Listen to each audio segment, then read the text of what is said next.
प्रस्तावना दिल्ली के बाहरी इलाके में एक पुरानी हवेली थी जिसे लोग भूतिया कमरा कहते थे। हर साल वहां किराए पर रहने के लिए कोई नया आता, लेकिन हफ्ते भर में ही भाग जाता।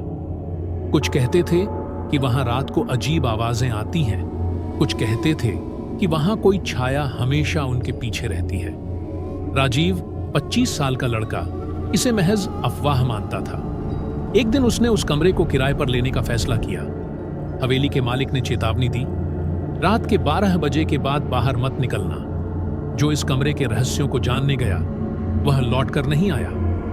राजीव हंसा और कहने लगा, ये सब पुरानी कहानियां हैं। पहली रात राजीव अपने कमरे में आराम से सो गया, लेकिन आधी रात को उसकी नींद एक अजीब खड़खड़ाने की आवाज से टूटी। कमरे की दीवार पर लगी पुरानी घड़ी बंद होने के बावजूद अपने आप 12 बजा रही थी।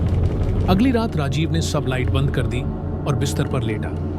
अचानक उसे महसूस हुआ कि कोई उसका बिस्तर खींच रहा है। उसने टॉर्च जलाई और देखा कि फर्श पर खून के धब्बे थे जो कहीं भी खत्म नहीं हो रहे थे। तीसरी रात राजीव ने खिड़की के पास से बच्चों की हंसी सुनी। वह खिड़की के पास गया, लेकिन वहां कोई नहीं था।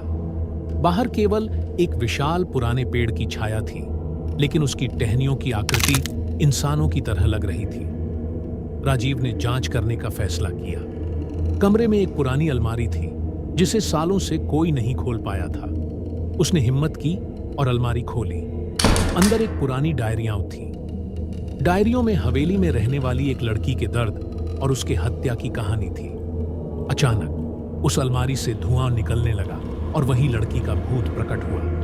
राजीव कमरे से बाहर भागने की कोशिश करने लगा, लेकिन दरवाजा अपने आप बंद हो गया। खिड़कियों पर भी भारी लोहे की छड़ें अपने आप गिर गईं। भूत ने धीमे स्वर में कहा, जो मेरी सच्चाई को जानता है वो यहां से नहीं बच सकता।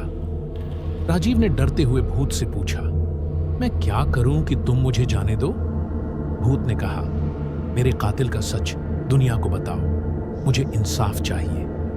अगले दिन राजीव ने पुलिस को बुलाया और डायरियों के आधार पर हत्या के सबूत दिए। हवेली के पिछले मालिक को गिरफ्तार कर लिया गया। भूत ने हवेली छोड़ दी, लेकिन राजीव ने कभी किसी को नहीं बताया कि आखिरी रात उस कमरे में क्या हुआ।